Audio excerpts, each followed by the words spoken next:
Voilà, bien-aimés dans le Seigneur, nous disons encore une fois bonsoir et bonjour de partout où vous allez nous suivre. C'est pourquoi j'aimerais te bénir dans le nom puissant de Jésus-Christ et j'aimerais dire à une personne pendant ces quelques minutes que tu suivras ces lives, que la grâce de Dieu, que le Seigneur Dieu Tout-Puissant te bénisse et qu'il se souvienne de tout ce que tu fais. Alléluia. Oh my God, ça fait un peu quelques jours que nous étions absents. Nous étions dans un programme vraiment spirituel, mais par la grâce de Dieu, nous voulons vous faire ces lives. J'aimerais partager quelque chose que Dieu a mis à cœur et cette chose-là est dit le privilège d'être un enfant de Dieu. Le privilège d'être un enfant de Dieu. Bien-aimé dans le Seigneur, tout ce que tu dois savoir, c'est que c'est un privilège, c'est un honneur que tu sois un enfant de Dieu. Être un enfant de Dieu n'est pas les fruits du hasard. Être un enfant de Dieu n'est pas les fruits des calculs. Mais être un enfant de Dieu, c'est un privilège et c'est un honneur dans le nom de Jésus-Christ. Alors, il y a une chose que tu dois comprendre, c'est que par la naissance naturelle, lorsqu'on nous met au monde, nous sommes enfants d'un homme et d'une femme. Et nous sommes venus au monde par cette naissance-là. Mais de la même manière où nous sommes nés et que nous vivons, c'est de la même manière que nous pouvons aussi naître chez Dieu. Donc, nous avons deux catégories, deux dimensions de la naissance. Il y a la naissance naturelle, la naissance que nos parents biologiques ont permis à ce que nous puissions être là. Et il y a encore une naissance qui est spirituelle. Et cette naissance-là, ça ne dépend pas de toi, mais ça dépend de Dieu. Mais ça dépend de Dieu, mais tu dois aussi faire un effort pour que tu puisses appartenir à Dieu. Comme on dit, c'est un privilège, c'est un honneur. Donc, on accorde l'honneur à celui qui mérite. On accorde le privilège à celui qui mérite. La Bible nous dit, nous sommes dans le livre de Jean, chapitre 1er, lorsque nous lisons à partir du verset 12 à 13, la Bible nous dit, à tous ceux qui l'ont reçu, il leur a donné le privilège, le droit de devenir enfants de Dieu. Il y a le verbe devenir qui intervient là-bas, c'est-à-dire c'est quelque chose qui doit venir dans le temps, qui doit venir au-devant de toi, qui doit venir dans les futurs. Tous ceux qui l'ont reçu, il leur a donné. Qui leur a donné? À tous ceux qui l'ont reçu. Il a reçu qui? Donc, tout celui qui reçoit Christ, Dieu lui donne le privilège de devenir enfant de Dieu. Dieu lui donne l'autorisation de devenir son enfant. Dieu lui donne l'autorisation de devenir son enfant. Alors, qu'est-ce que tu dois comprendre? La Bible dit dans le livre de Jean chapitre 3, c'est que Dieu a tant aimé le monde qu'il a donné son Fils afin que quiconque croit en lui ne périsse, premièrement, et qu'il ait la vie éternelle.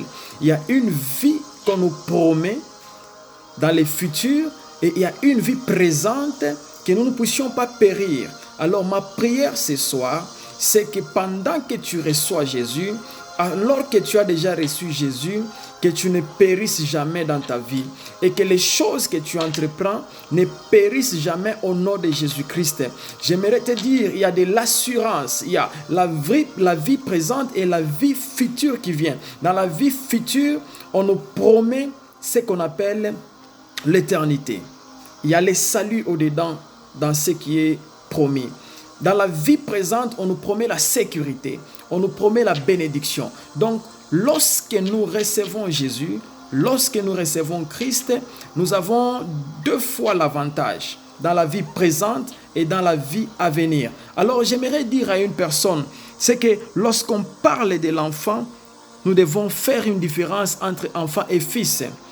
Prochainement, nous parlerons par rapport au fils pour que vous puissiez comprendre comment catégoriser être enfant de Dieu et être fils de Dieu. Lorsqu'on parle des fils, là, nous avons une autre dimension dans le domaine de Dieu, dans le domaine spirituel.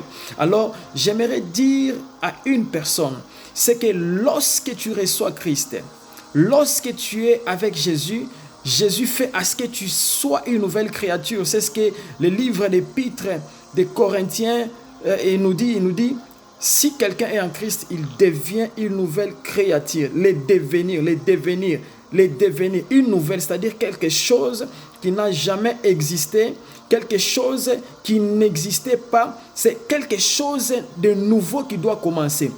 J'aimerais dire à une personne, à chaque fois que tu reçois Christ, à chaque fois que tu prends la décision de recevoir Jésus, il va te transformer et tu seras une personne nouvellement créée, une personne qui sera différente, une personne qui va perdre sa nature et qui va prendre la nature de Dieu. Oh, j'aimerais dire à une personne, être enfant de Dieu, c'est un privilège, être enfant de Dieu, c'est un droit. Être enfant de Dieu, ça te donne l'avantage. Et quel est cet avantage? C'est que ta nature change.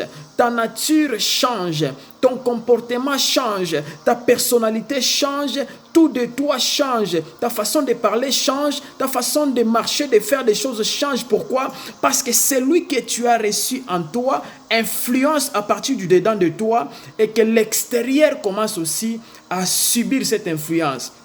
J'aimerais terminer en disant ceci, c'est que être enfant de Dieu demande un sacrifice, être enfant de Dieu demande un prix à payer. Christ lui-même a dit que celui qui veut me suivre, qu'il abandonne tout ce qu'il a à faire et qu'il se charge de sa croix. J'aimerais dire à une personne, être enfant de Dieu, c'est pas facile. Être enfant de Dieu, c'est accepter d'abandonner le monde, c'est accepter d'abandonner certains comportements et s'accrocher à Christ qui est le modèle parfait.